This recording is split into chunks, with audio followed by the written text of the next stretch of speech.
The late autumn wind moved slowly across the Kansas fields, carrying the scent of dry soil and fading sunlight over endless rows of ready-to-harvest potatoes. Ethan Brooks was a man shaped by silence. At 30, he stood tall and broad-shouldered, his frame built from years of labor rather than leisure. His jawline was sharp, often shadowed by a few days' worth of dark stubble, and his sun-browned skin carried the quiet toughness of someone who worked more with the land than with people. His hazel eyes, steady and observant, held a calm that many mistook for indifference, but beneath it lived a loneliness carved deep over time. After losing his parents in a farming accident years ago, Ethan had inherited the land, but not the warmth that once filled it. Since then, he had spoken more to the wind and soil than to another human soul. That evening, as he walked between the potato rows, checking the firmness of the soil with practiced steps, something felt off. A sound, wrong, uneven, broke the natural rhythm of the field. Not the careful rustle of animals, but something desperate. The scrape of hands clawing at dirt, the kind of sound that didn't belong. Ethan slowed, his instincts sharpening. At first he assumed it was a thief, someone bold enough to take from his harvest, but as he moved closer, pushing aside brittle leaves, what he found stopped him cold. A woman. Martha Hale was 67, though hardship had aged her beyond the number. She was small, her thin frame hunched as if the world itself had pressed her down over time. Her hair, once perhaps a soft gray, now hung in tangled, uneven strands around her hollow face. Deep lines etched her skin, and her pale blue eyes, wide with fear, carried the look of someone who had not felt safe in a very long time. Her dress was layered with patches, stiff from dirt and wear, and her shoes, barely holding together, revealed cracked, trembling feet beneath. She clutched a worn burlap sack half filled with freshly dug potatoes, her hands shaking as if even holding food was something she feared losing. When she noticed Ethan standing behind her, she gasped and stumbled back, the sack slipping from her grasp. Potatoes rolled into the dirt between them. "I'm sorry. Please," she stammered, her voice thin and breaking, like dry branches underfoot. "I haven't eaten in days. I thought just a few. No one would notice."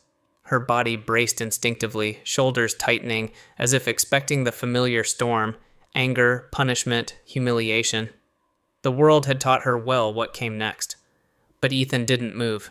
His eyes traced the story her body told, the bruised hands, the fragile bones beneath worn fabric, the quiet desperation clinging to her like dust. In that moment, the word thief felt meaningless. Because what stood before him was not someone taking but someone who had already lost everything. And for the first time in a long while, something inside Ethan shifted, subtle, unfamiliar, and impossible to ignore. Ethan didn't raise his voice, didn't step closer with force, only nodded once toward the fallen sack and said quietly, "Leave it, and come with me." His tone carried no threat, yet it left no room for refusal. Martha hesitated, her thin shoulders trembling as if expecting the trap to snap shut at any second, but something in his steady gaze, something worn yet unbroken, made her follow. The walk to the house felt longer than it was. Martha kept a careful distance behind him, her steps uneven, ready to bolt at the smallest shift. Ethan noticed, though he said nothing. He simply slowed his pace, not enough to acknowledge her fear, but enough to soften it. The farmhouse stood alone against the dimming sky, a wide wooden structure, weathered by years of wind and sun, its porch creaking faintly with every step. Inside, the warmth was immediate, subtle, not extravagant. The scent of pine wood, old iron, and something simmering greeted them like a quiet welcome that hadn't been offered in a long time. A dog lifted its head near the hearth. His name was Rusty, a 6-year-old golden retriever with a coat dulled slightly by age but still thick and soft. One of his ears bent a little at the tip, a mark from some forgotten scuffle years ago, and his amber eyes carried the patient gentleness of a creature who had learned to wait more than to expect. Rusty had been with Ethan since the days after the accident, when the house first fell silent, and had become the only living presence that never asked questions. He rose slowly, tail wagging once, cautiously curious about the stranger. Martha flinched at first, but Rusty only stepped closer, sniffing her trembling hand before resting his head lightly against her wrist, as if recognizing something fragile in her. Ethan moved past them into the kitchen without ceremony. He worked with quiet efficiency, pulling a heavy pot from the stove, the rich aroma of beef stew rising into the air. He sliced thick pieces of bread with practiced hands, his movements neither hurried nor hesitant, just certain. A chipped ceramic bowl was placed in front of Martha, followed by bread, then a glass of water filled from the well pump. "Eat slow," Ethan said, taking a seat across the table, his voice low but firm. "Your stomach won't forgive you if you don't." Martha sat at the very edge of the chair, as though the wood beneath her might reject her weight. Her fingers curled around the spoon, shaking so badly it clicked faintly against the bowl. She stared at the steam rising from the stew as if it were something unreal, something meant for someone else. The first spoonful changed everything. Her eyes shut tight and a broken breath escaped her chest.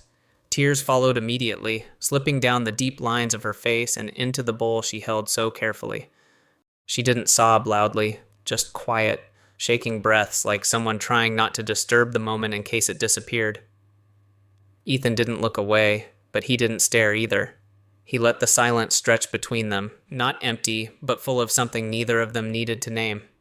He asked no questions, offered no pitying words. He simply remained there, present, steady, like the land itself.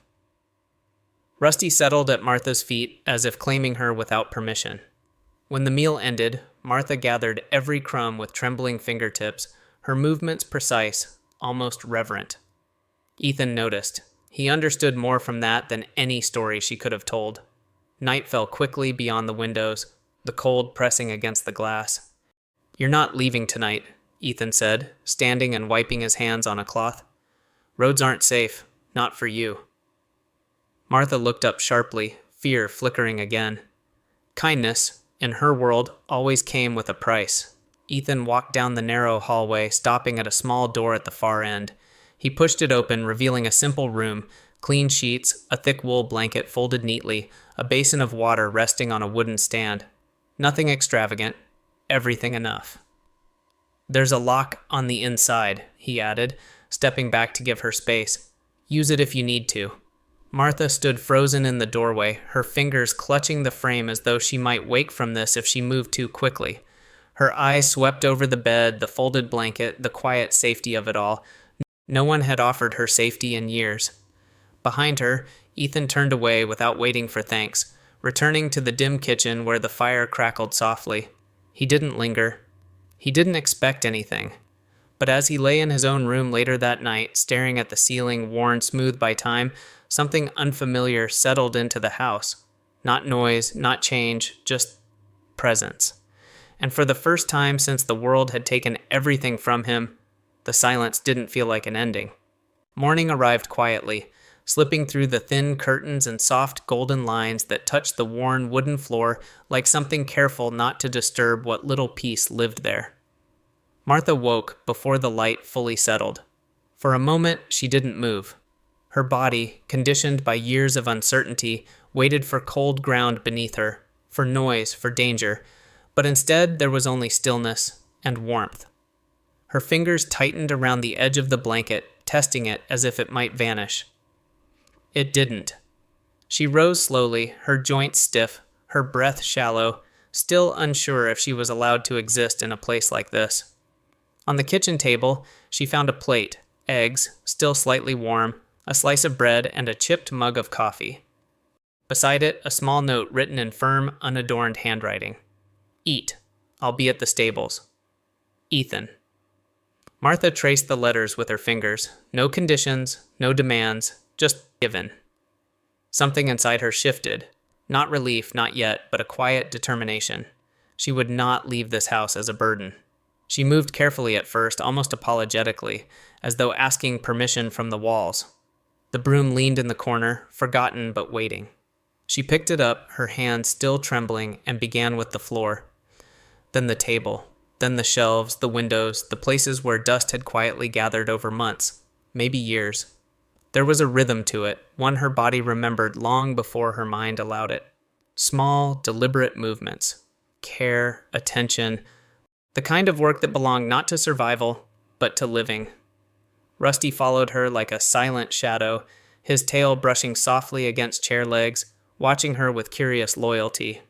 Occasionally, he would settle beside her, head tilted, as if making sure she didn't disappear like so many things in that house once had. By the time the sun rose higher, the air inside the house had changed. It carried a faint scent of soap, of movement, of something being restored rather than simply endured. When Ethan returned from the stables, his boots heavy with dust and his sleeves rolled to his forearms, he paused at the doorway. He noticed it immediately. The light felt different. The space, clearer. The silence, no longer hollow. Martha stood near the counter, wiping her hands on the edge of her worn dress, her posture stiff, waiting, not for praise, but for judgment. "I didn't mean to overstep," she said quietly, her voice cautious but steady. "I just thought it might help." Ethan studied her for a moment, his gaze moving from the clean surfaces to the open windows, then back to her. There was no anger in his expression, only something softer, something almost unfamiliar to him. "It does," he said simply. The words were few, but they carried weight. Martha hesitated, then gathered what little courage she had left. "If you'd allow it, I could stay a few days, work, clean, cook. I won't take more than I earn." Ethan exhaled slowly, his hand brushing the back of a chair as he considered. He had lived alone long enough to recognize the difference between need and dignity. "If you stay," he said at last, his tone firm but not unkind, "you work and you get paid. Fair. No one here works for pity." Martha opened her mouth to protest, but the look in his eyes stopped her. It wasn't stubbornness, it was principle. And so she nodded. Days passed, then more. Time, once measured by isolation, began to shift into something quieter, steadier. Martha moved through the house with growing certainty. Her steps became firmer, her hands less hesitant. She cooked meals that filled the air with warmth, patched torn fabric with careful stitches, tended a small patch of vegetables behind the house with a patience only someone who had lost everything could truly possess. A new figure soon became part of her quiet routine. Old Ben Carter, a neighboring farmer in his late 60s, tall but slightly stooped, with a face deeply lined by sun and years of honest work. His beard was thick and white, his voice slow and thoughtful. Ben had known Ethan's parents long before the accident, and though he rarely visited, he carried a quiet concern for the young man who had chosen solitude over connection. When he stopped by one afternoon, he noticed the change immediately, not in the house, but in Ethan. "You look lighter," Ben remarked, leaning against the fence, his sharp eyes missing little. Ethan didn't answer right away. He wasn't used to explaining things he didn't fully understand himself. Inside, Martha hummed softly as she worked, an old melody barely louder than breath. That night, they sat at the table, not across from each other, but closer than before. The conversation was simple: weather, work, small things. But between the words, something stronger had begun to take root. Not charity, not obligation, something steadier. Something that, for both of them, felt dangerously close to belonging. By late autumn, the wind carried more than dust across the Kansas plains. It carried whispers, thin and sharp, slipping through fences, across porches, and into every quiet corner where judgment liked to settle. Ethan noticed it first in the way people paused when he passed through town. Conversations would dim, then resume in softer tones. Eyes lingered a second too long. He had lived with distance before, but this felt different, curious, invasive.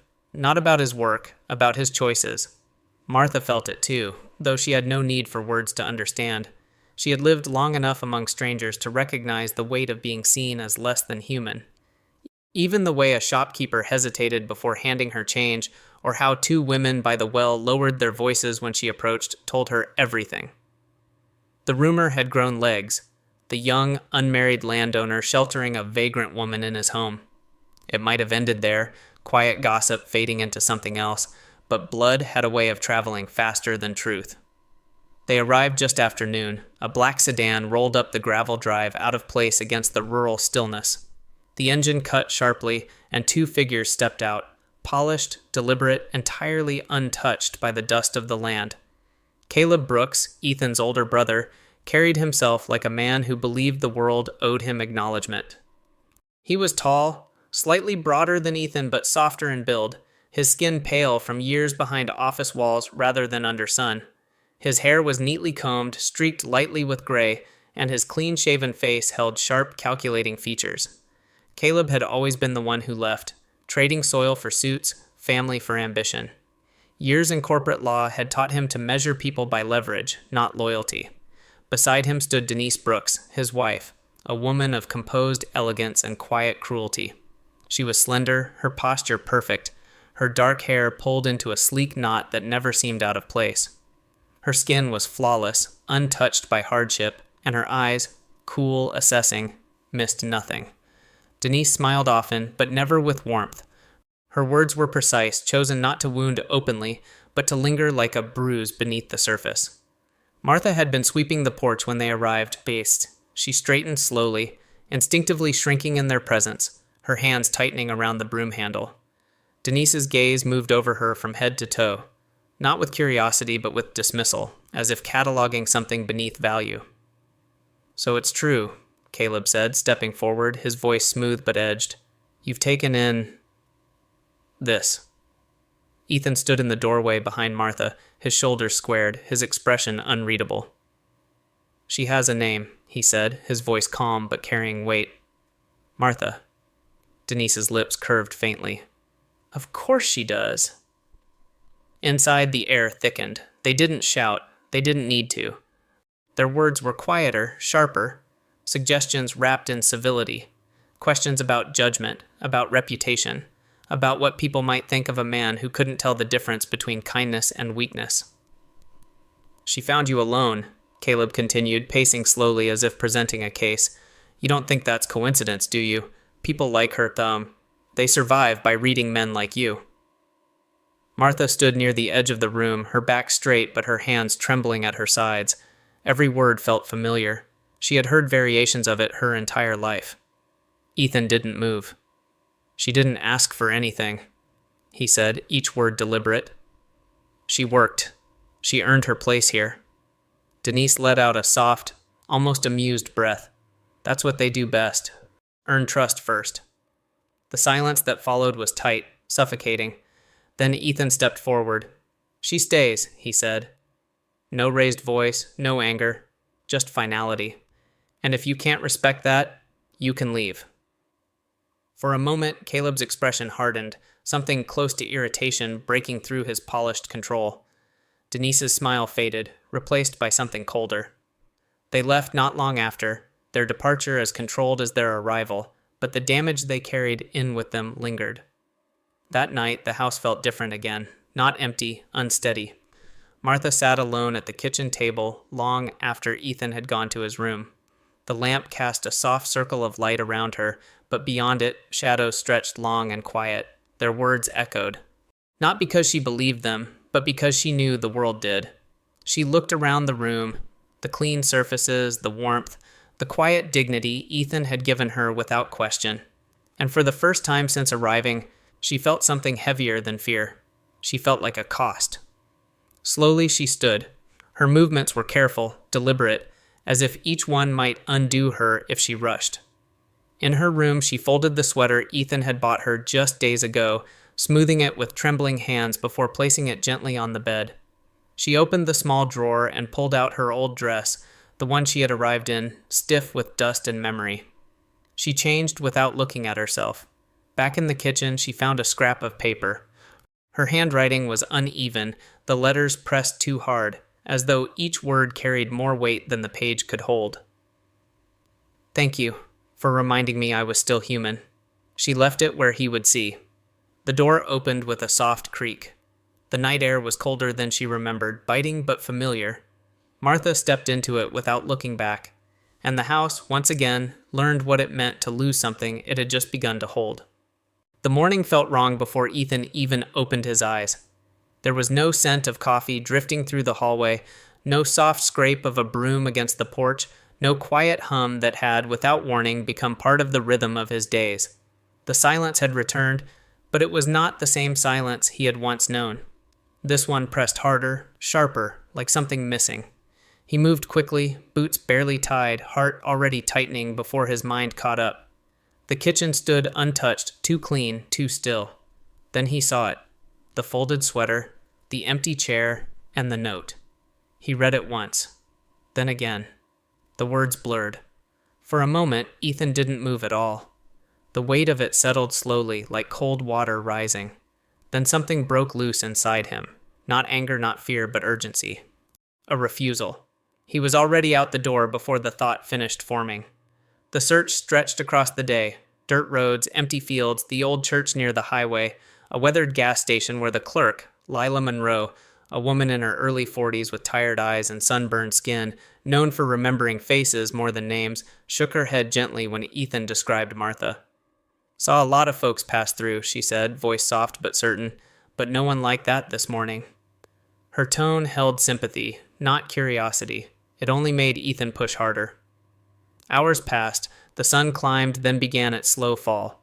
Near the edge of town, where abandoned structures leaned into the earth like forgotten bones, Ethan found a figure who changed everything. Samuel Reed, an old shepherd in his 70s, stood beside a rusted fence, his posture bent but his gaze sharp as flint. His beard was long and gray, tangled by wind and years, and his coat hung loosely over a frame worn thin by time. Samuel had spent most of his life alone with animals, speaking little, observing much. When Ethan approached, breath uneven, Samuel studied him for a long moment before speaking. Saw her, he said, voice rough like gravel. Early, barefoot, heading toward the old grain barn by the creek. Didn't look like she'd make it far. That was enough. Ethan didn't thank him, didn't pause. He ran. The barn stood half collapsed, its wooden beams sagging, its roof broken in places where light spilled through in jagged lines. Inside, the air was damp, carrying the scent of rot and old hay. He found her in the far corner. Martha lay curled into herself, her body trembling beneath layers too thin for the cold. Her face was pale, lips cracked, breath shallow and uneven. One hand rested weakly against the straw, fingers curled as if still holding on to something that was no longer there. Martha, Ethan said, his voice breaking in a way he hadn't allowed in years. He dropped to his knees beside her, gathering her carefully, as though she might shatter if held too tightly. Her skin burned beneath his touch, fever, high and dangerous. Her eyes fluttered open, unfocused at first, then slowly finding him. "You shouldn't have come," she whispered, her voice barely sound at all. "I was trying to make it easier for you." Ethan shook his head, his jaw tightening, not in anger, but in something deeper. "There's nothing easier about losing you." She tried to speak again, but the strength wasn't there. He didn't wait. He carried her out of that place step by step as the sky dimmed around them, as if the world itself had paused to watch what mattered. Back at the house, everything moved quickly. Fire lit, water boiled, blankets layered. And then came Dr. Harold Finch, a man in his late 50s with a lean frame and steady hands that had treated more farmers than he could count. His hair, once dark, had thinned into soft gray, and his face bore the calm patience of someone who had seen both life and loss enough times to no longer fear either. He spoke little, worked efficiently, checking Martha's pulse, her breathing, the heat beneath her skin. "Severe exhaustion," he said at last, his voice low but firm. "Fever's high, but she's strong. She'll fight it." Ethan didn't leave her side. Not that night, not the next. Days blurred into each other. He sat beside her, spoke little, watched everything. When she stirred, he was there. When she fell back into fevered sleep, he remained. On the fourth morning, the fever broke. Martha opened her eyes slowly, the world returning in fragments. The first thing she saw was Ethan, head bowed slightly, exhaustion written into every line of his face, but still there, still waiting. Her fingers moved, weak but certain, finding his hand. "I'm sorry," she whispered. Ethan closed his eyes briefly, then shook his head. "No," he said, his voice steady despite everything. "You don't leave people who care about you." She looked at him, confusion, fear, and something softer beginning to rise. "I thought I was a burden." Ethan tightened his grip, just enough for her to feel it. "You're not," he said. "You're family." The word settled between them, quiet but unshakable. And for the first time in a long, long while, neither of them felt lost. There are moments in life that pass quietly, almost unnoticed, moments where someone chooses kindness instead of judgment, presence instead of distance. And sometimes those small choices become the turning point of an entire life. Not because they were grand, but because they were real. Ethan didn't save Martha in the way stories often describe. He didn't fix her past, erase her pain, or give her back what she had lost. What he gave her was something far more rare. He saw her fully without turning away, and in doing so, he reminded her that she still belonged in this world. And maybe, in some quiet way, she did the same for him. Because loneliness doesn't always look like hunger. Sometimes it looks like a full table with no one sitting across from you. Sometimes it lives in strong hands that have no one left to hold. And sometimes the people we think we are helping are the very ones who end up saving us. In our everyday lives, we pass by people carrying stories we'll never hear. A stranger at a store, someone sitting alone, someone asking for help in a way that's easy to ignore. And maybe we can't change everything for them, maybe we're not meant to, but even the smallest act, a kind word, a moment of patience, a seat at the table, can mean more than we'll ever know. So perhaps the question isn't whether we have enough to give, but whether we're willing to see. If this story touched something in your heart, take a moment to share it with someone who might need it today. Leave a comment and tell us, have you ever experienced a moment like this where kindness changed something in you or someone else? And if you believe stories like this still matter, don't forget to subscribe and stay with us for more. May God bless you, keep your heart gentle, your hands open, and your home filled with warmth. Today and always.